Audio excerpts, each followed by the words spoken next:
এক প্রশ্নের উত্তরে শ্রী শ্রী নিগমানন্দ ঠাকুর দীক্ষিত হাজং সীতারাম এবং মদন প্রমুখকে বলেছিলেন, এই পর্বতে তোমরা বাঘের ভয়ে অনবরত ভোজালি নিয়ে চলাফেরা করো।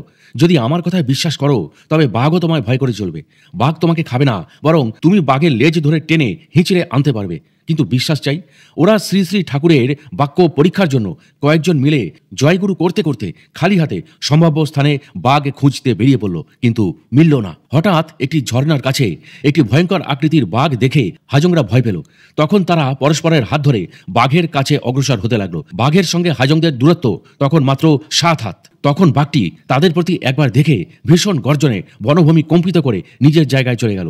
শ্রী শ্রী নিগমানন্দ ঠাকুরকে এই বিবরণ নিবেদন করায় তিনি বলেছিলেন, তোমরা যদি গুরুর বাক্য পরীক্ষা না করতে, তাহলে আমার বাক্য প্রাণে প্রাণে একান্ত বিশ্বাস করতে, তবে তোমাদের হৃদয় কিন্তু টলতো না। ওই বাঘের লেজ ধরে টানতে টানতেও আনতে পারতে। বাঘ কখনোই মানুষকে খায় না, কর্মই মানুষকে খায়।